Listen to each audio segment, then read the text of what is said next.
The following program was provided by an independent producer solely responsible for its content. The opinions expressed do not necessarily represent the views of this station, its staff, board of directors, or underwriters.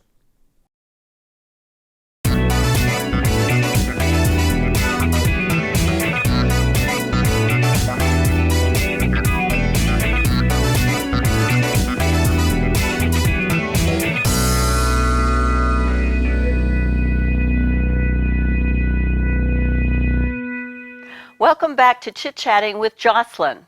And today I have Josh Moore with me from the Patriotive, keep on saying something else, the Patriotive Initiative, and what is it all about? And we're going to start back in with where we ended at the first half. What are those foundations, those very strong foundations, and how did you, well, we know where they came from, it's not like you invented them, but how did your history tie in with that and where and how you started this? Yeah, so I guess the question would really boil down, because I've been asked it before, is, okay, sounds good what you're doing. I mean, I love this idea. I've had a lot of people tell me that. Said, but, you know, what's your history? What's your backing to show us that you know this? Well, number one, I graduated high school. No, just kidding. Actually, I did, but I think it was kind of funny because, you know, you tell people I was talking with someone about that today, and I said, yeah, being a high school dropout almost gives you like a leg up in society now, you know, because it go on to become something very successful. But that being a rabbit trail in any case, 2012, when I decided to run for state representative, I spent the next 2 years studying every single book I could get my hands on that related to the Founding Fathers and their documents. I read over and over things like the Constitution, the Declaration of Independence, the Federalist Papers, Joseph Story's commentaries on the Constitution. He was an original Supreme Court justice. I read, let's see here, John Locke's treatises on government, William Blackstone's commentaries on the laws of England. I mean, you name it. I was just getting down in the nitty-gritty stuff. I mean, really diving into the stuff, and I was so inspired by what I read. And as I read this stuff and I looked at what the founders, what they said, what they did, what they believed in, I thought, oh my gosh, we have gone so far from what the original intent was. I mean, we're so far from it. It's just a list of issues that I could go through that we think today was a part of the founding, from the conception of this nation, you know. And it's not. It's only been, some of the stuff that we accept today as part of American history is only less than 100 years old. I was going to say, yeah. It's like 80 years old. And I can give you a couple of quick things. Sure. Federal minimum wage and the IRS. Okay. The IRS hasn't been around for, I think it's been around for less than 100 years, right?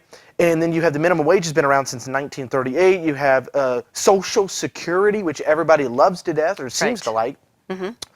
Totally unconstitutional. It's been around since I think 1937 was the Minimum Wage Act that was passed. It was around the time of the, Social Security was passed, and that was the same time as the minimum wage. They were both a year apart, 1937 and 38. But we think that these things are part of American history. Oh, that's been around forever. No, it hasn't. It got passed by bureaucrats. Right. And so that's not just it. And I don't mean to deliberate on that issue, but I'm giving examples. So it's my understanding that the federal government is only, according to the Constitution, is only responsible for the military, i.e. protection of citizens in the United States, infrastructure, and trade. Not the Department of Education, not, as you said, minimum wage, Social Security. Those are all things that got added in along the way, and everybody says, I'm entitled to them. Yeah, you know what's so funny about, so interesting, people bring up infrastructure and what am I thinking here? Like the highway system and whatnot. Yeah. I'm talking about all the travel and stuff.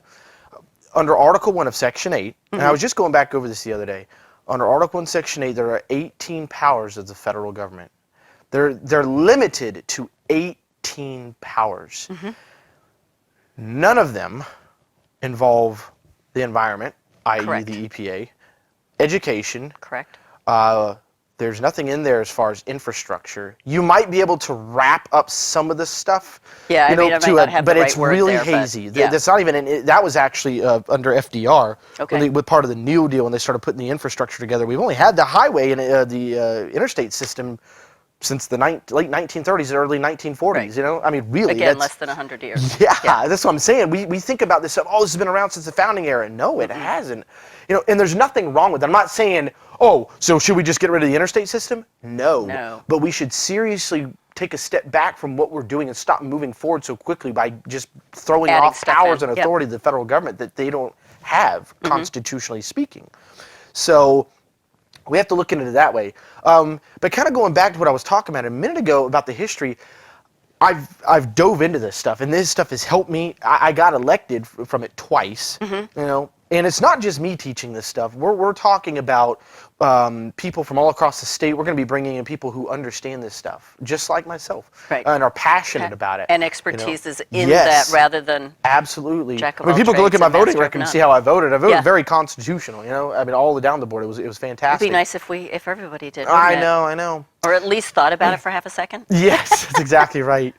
So again, paralleling when we're talking about the forums and the trainings, that's what these are geared toward. Okay. We want to restore culture through these forums, and outside of these forums, we want to be able to bring people into these trainings and begin inspiring them to run for public office and get involved in public leadership and engage with public discussions and learn about the Constitution and the Declaration. And it's not just educational; it's primarily that. But we want to give people action items. And you and I were talking about a little bit about this earlier.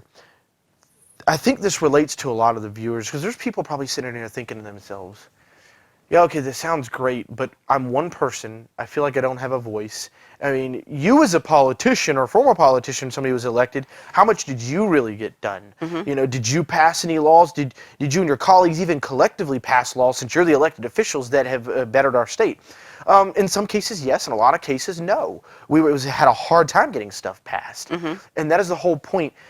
We have a strategy and a structure here that I firmly believe if everybody gets involved with what we're doing, we are another piece to the puzzle. If everyone gets involved with what we're doing, we can begin to flip our culture upside down for the positive, stir that conversation, and you will see young people gravitating toward what we're talking about. Because they'll be able to see the accomplishment and the achievement yes. and not get pulled away by all Because this we're emotion. talking about messaging and everything. Young people, they like a product. They like a brand. Young people love brands, and they like it quick, and they like their emotions to be captured by it too. I really do believe there's a way to capture the emotion and with fact at the same time. Absolutely. I was talking to a young man on election day last year, 17. His mom had breast cancer about 2 years ago, and we were talking, and he said, yeah, I believe in socialized health care for the most part. He said, because my mom couldn't have survived. She didn't have that. I said, I'm sorry that happened to her. You know, that's unfortunate. I would never want anything like that to happen to anybody.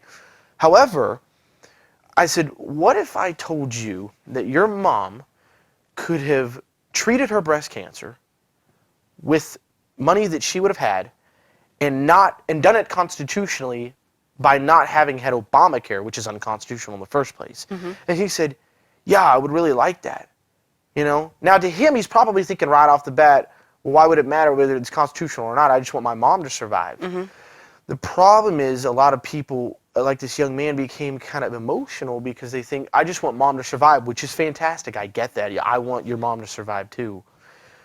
But if we start throwing away the rule of law in the Constitution, none of us are going to survive what comes after that, because then we go into a tyrannical state.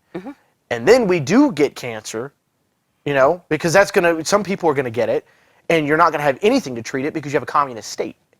And that word communist freaks people out still, because they're like, oh, well, that's a little bit overboard. It's really not. Read your history.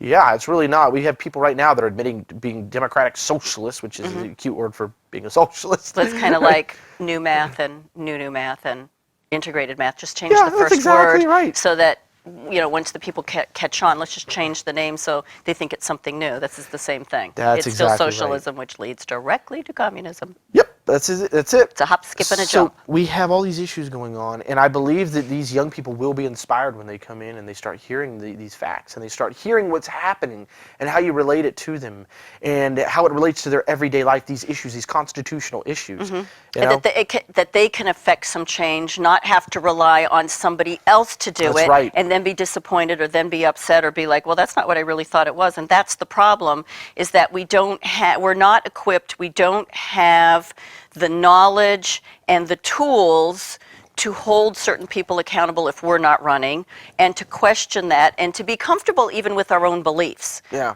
We need to be totally comfortable in our Constitution, what our rights are. Every part of it, because we're all running around like chickens with our heads cut off. This one says this one says that. This one has a partial truth, this one has a partial truth. Does anybody have the full truth? Yep. And I think that's what you're talking about is, here's the truth, the whole truth, and nothing but the truth. So help you God. Right? Absolutely. No, it's true. And one of the things that we want to go through in the constitutional leadership training is one issue that I bring up all the time, and I think it's the best question for any topic we talk about politically and in government, which is to say, what is your standard for law and morality? You're asking that to the... I just In ask that general? to anybody. In general, I say, what is your standard for law and morality? So, as an example, people say, well, I was actually talking to somebody about the right to revolution the other day.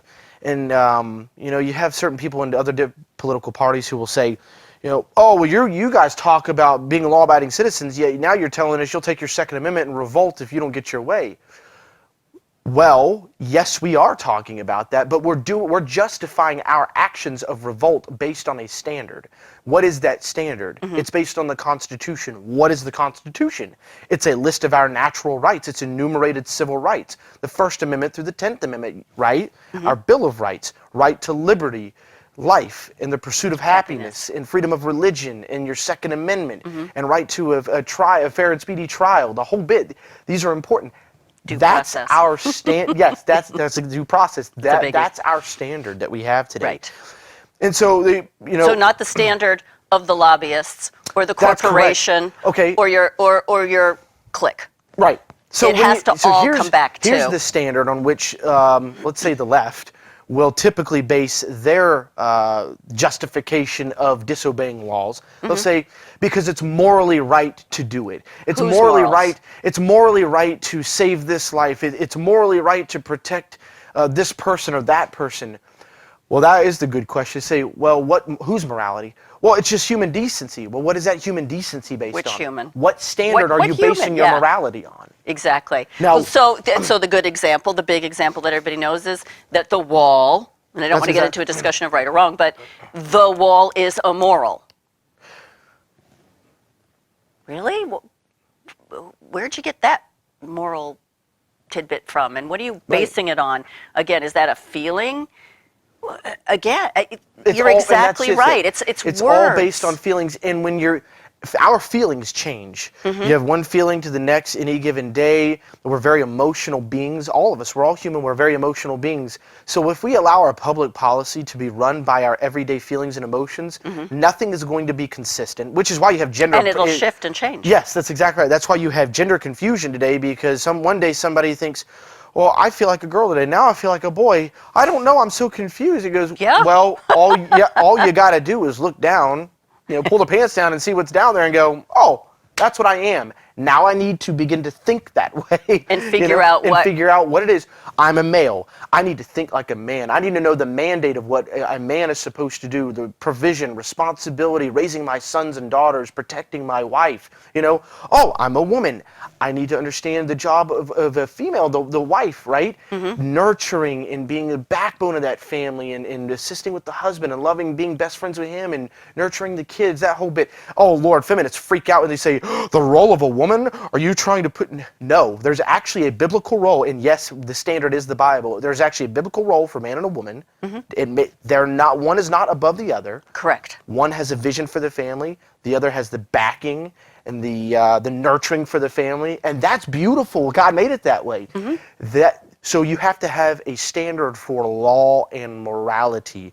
If you do not have that, we end up where we are today in complete dysfunctional society where laws can just be disobeyed and whatnot. No. It's kind of like when you say that, I think of Russian roulette. Yeah. So let's just spin that and let's decide what am I going to feel today, and what am I going to judge this law on, or this person or that on? And it can't be. It needs to be the same. And it's not to say, for all you women freaking out, that women can't work outside of the home. However, we need to have a functioning family, which we no longer have. And if you can take care of the children and you can work equally with your partner, your husband, and have the discipline and the raising and those hard discussions on how you're going to bring up your children, then great.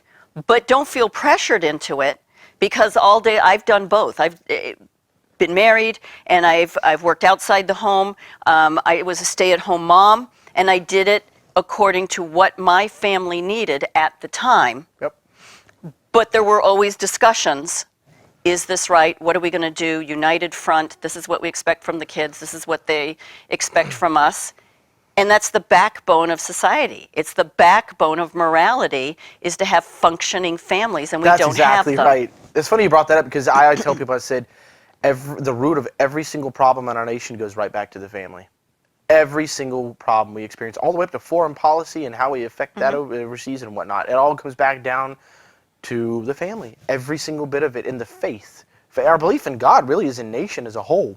And this is what I try to remind people. Come back, ask yourself, what is my standard for morality? What is my standard for law? What am I basing those things on? Your experience? Well, your experience changes, you know.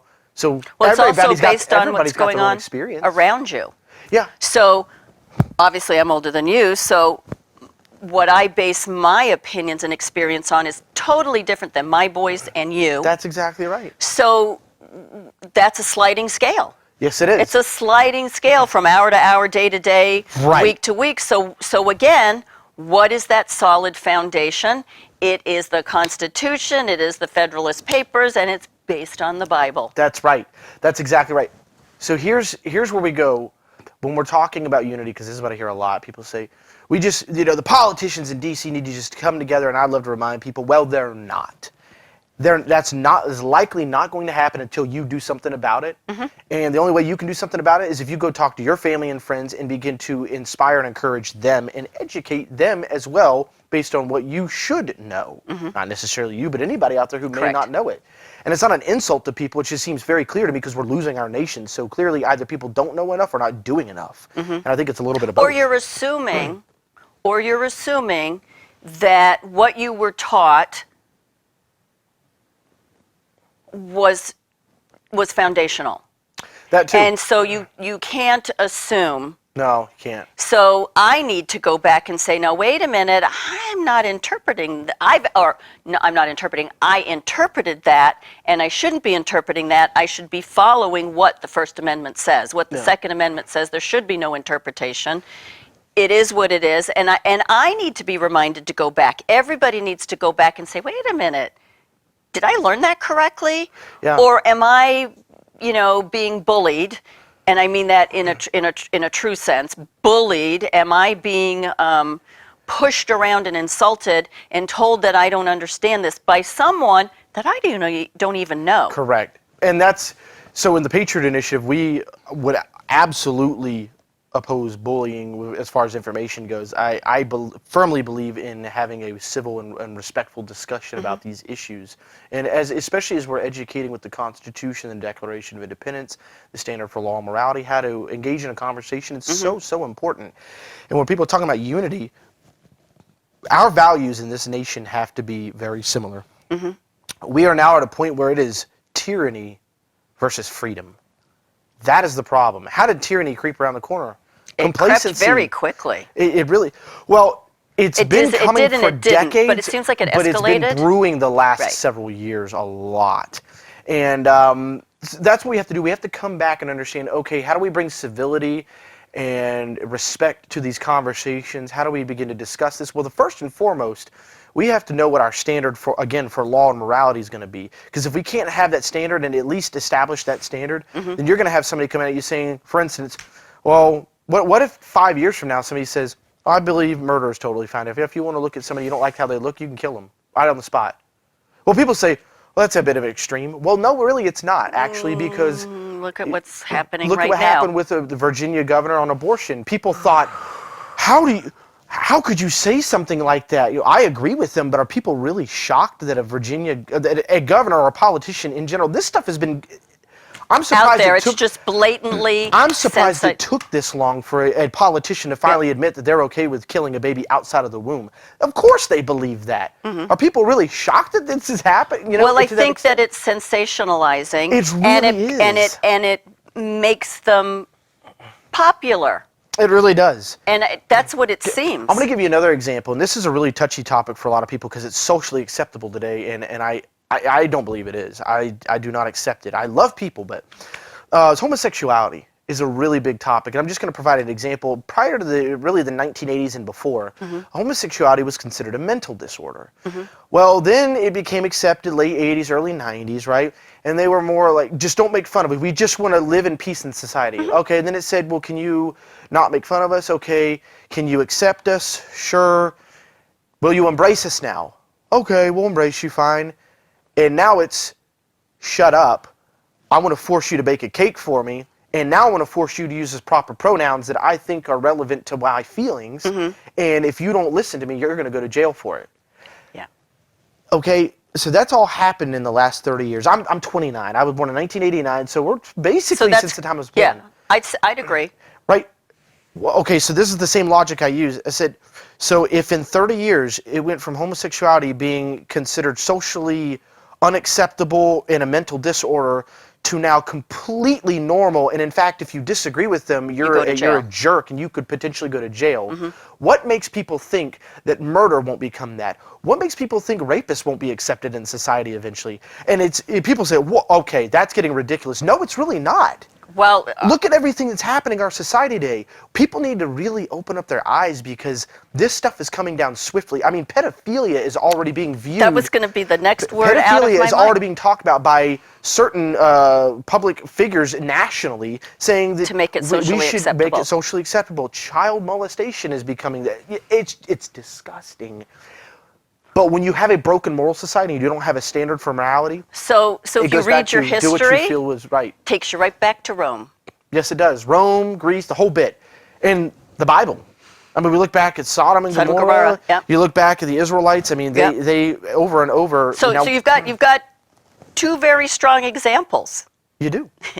Now, people can look at that and say, okay, those are old stories, whatever. Maybe you don't believe them, maybe you do.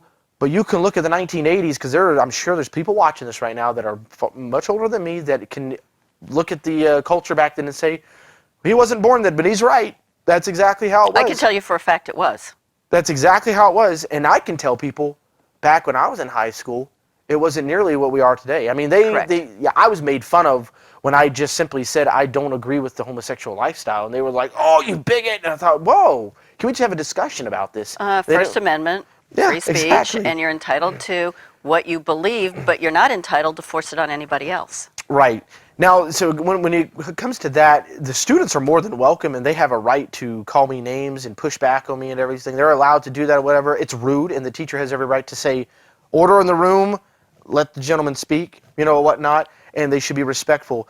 That really applies ultimately to the government mostly, right? Because the government can't come in. But if a student comes in and starts assaulting you for your opinion, that's a different story. Now they're physically trying to oppress you. Right. Yeah, you may go to jail, or maybe you'll get smacked in the face by the student who's trying to defend himself. Who knows? Whatever happens. Yeah. But the government is bound for that reason. So, we have to have that standard, and that's what we want to talk about. Well, I think that standard's been lost. I think people are afraid to speak about it, either because they are afraid, or they don't feel that they're knowledgeable enough. They don't quite have the tools, and they don't know where to get the correct information, because there is so much fake information, there is so much manipulated information, it's very hard to get the truth. It's very hard to follow that rabbit trail. So I'm really excited that you left public service to go into another form of public service. I love it. And take that because I knew what you were talking about, but I wanted to hear from you. What does it really mean? What does it accomplish? How does it affect me? Yeah. How does it affect you? How does it affect the person next to you? What are we going to get from that? And you know what? There's a whole bunch of ways people can get involved with what we're doing. So we have a constitutional leadership training coming up on March 16th. Next Saturday. Next Saturday at the American... After voting on the 12th. Yep.